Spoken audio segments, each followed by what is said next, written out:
morning, sanibonani ninjani? Igama nguGugu Lethu Dladla, better known as Gugu the Marketer. Namhlanje sisendulwini the Oliphant News. Sizobona abantu abajayivayo. Guys, young people are doing amazing things. Local people are doing amazing things. And Tina, the Oliphant, we just love featuring them. Let's take a look at what they are doing.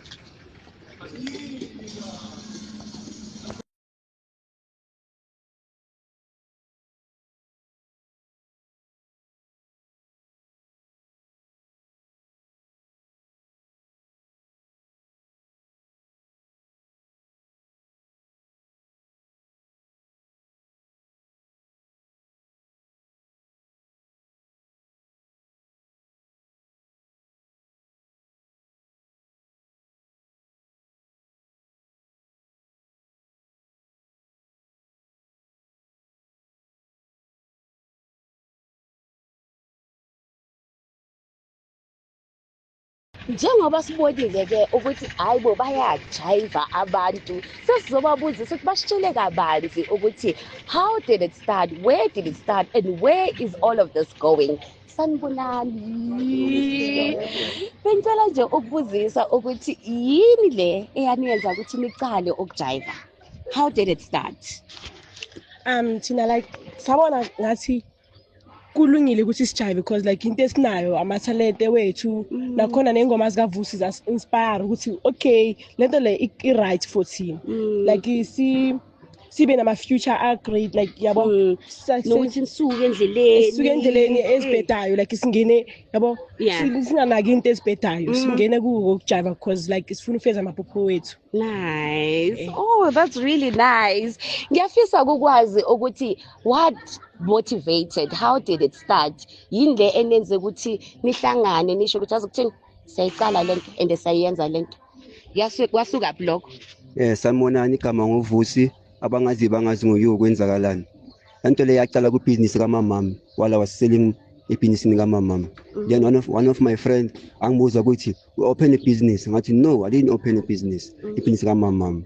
Then wathi mngani wami yo kwenzakalani yabo. Then I take that name to use it in music video everything yabo. Then ingoma yami yakhala kwenye indawo babiza ukuthi No Man's Place eTavern.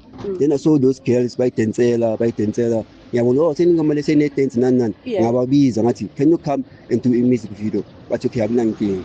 Uqeda ngakumala umsipho ngamcela ukuthi anginike motivation ukuthi ngicala kanjani into eso yabo. Oh okay. Ngicala kanjani. So kahle wena umculi. Yes, I'm a singer. Hayibo Vusi sime nawe la usitshela indaba engaka ukuthi wena uyisinga abantu bajayivela ingoma yakho. Oh wow, this is beautiful. Ngiyafisa ke Vusi ukwazi ukuthi what are some of the challenges enibhekana nazo? Yabo angazi noma uzomphendulela noma uzositshela. Uzositshela ubhuti simsondeze la lo bhuti azosichazela nje ukuthi yini ama challenge enibhekana nawo njengoba nje nizama ukuyenza such a beautiful thing. My sister, let me just say good my challenges esibhekana nawo ukuthi we need support especially futhi uyabona labantwana lababancane ukuthi manje life yabe fast kakhulu kanjani. So they decided ukuthi singayidinga support, sidinga ama sponsors, somebody ukuthi sithathe labantwana sibabeke to the next level. Nice. Yes. I like that. In closing, ngiyafuna ukwazi ukuthi sinisupporta kanjani ke? Masifuna ukunilandela, sinilandela kanjani? Abantu nje mabafuna ukuthi yazi ukuthini le support sifuna ukubanikeza sinithola phi? Ningasithola ku social media, ngicela nisearcheni Endulwini Crew Dancers. Endulwini Crew Dancers. Yes. Okay. Nizosithola ku wonke ama platforms. Okay. Ngicela Facebook, TikTok, yini. Oh, okay. Guys, I really, this is beautiful. Mina ke ngiyafisa nje kunishela all the best. Njengoba ngila and njengoba nithe sinilandele ayipheli la guys. Sizonilandela sizoloko sinani.